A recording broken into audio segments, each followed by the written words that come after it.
Welcome to DNA Birding Adventures. This is one of our favorite spots, just a hop, skip, and a jump from our house.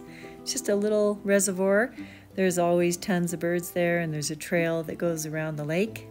We found an empty parking lot again. We are really getting tired of this wind, and everything's still frozen, so we're anticipating quite a spring with warblers and all the other birds at Lon Hagler State Park. It's just about a 2.4-mile hike around the lake, and the best parts are the parts circled there. And then on the other side, there's a dam, and that's where we saw the Lapland longspur.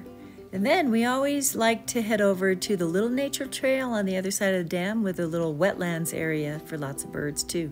The park does a great job with conservation and making sure that the birds have a place to breed and to forage in the water. And there's also an archery range there that looks quite interesting. And we haven't actually checked it out, but it looks like a nice little park.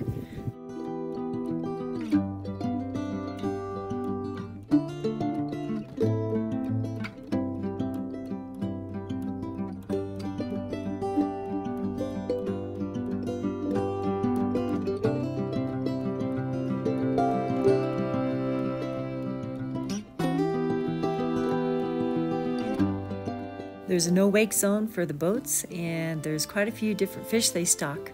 There's only a couple anglers out there. 1, 2, 3. Actually, there's so many more. I think the ice is getting pretty thin. It sure is windy today. Not only do the fishermen like to fish, but so do a lot of the birds of prey. We saw ospreys are here every year, and then we also have many juvenile bald eagles that frequent the area.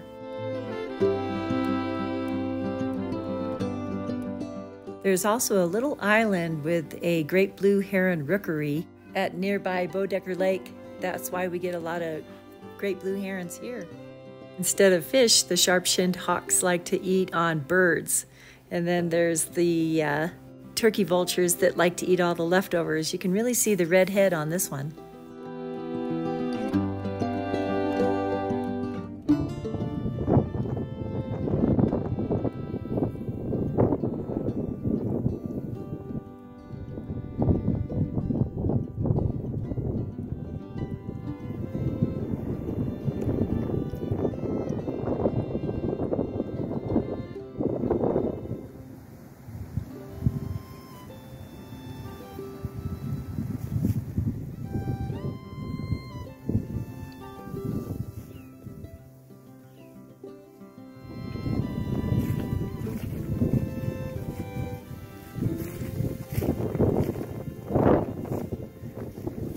Season.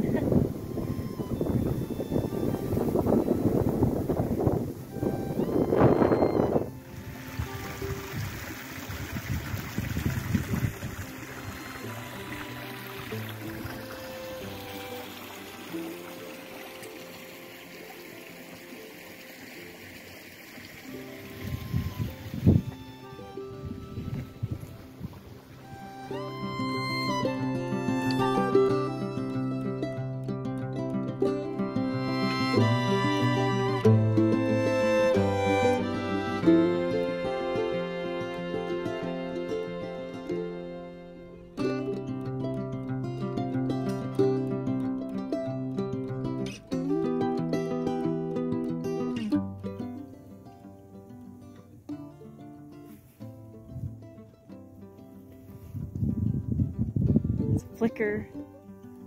Just heard him. There's a new flicker hole in there too.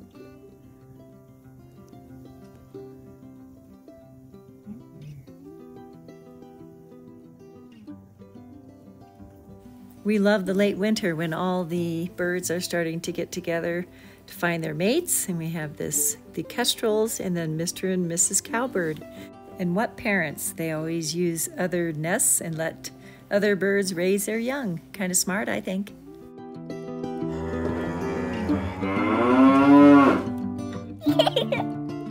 This is one of the few birds we saw on this windy day, the Townsend solitaire. And I can't wait for spring when things start greening up again. We do have yuccas in Colorado. They grow on the south side of hills since it's fairly arid here. And then we also have teasels, which are not supposed to be here, but apparently they're medicinal and kind of a diuretic. Their seeds look like this most of the year except for in July, and they have pretty purple flowers. This whimbrel was unusual to find last year along the south shore, along with this Lapland longspur, which was along the dam.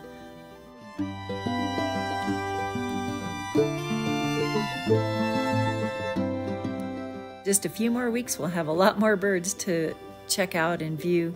This is what it looks like now, and in a couple weeks, we'll probably be seeing some more of these birds that hide really well. Can you see them?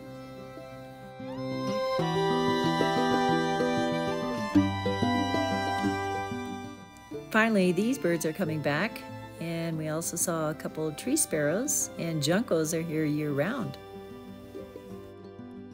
Well, not many birds today. It was so windy, and it's cold, frozen, still winter. We can't wait for spring. But thank you so much for watching, and happy trails to you. Until next time.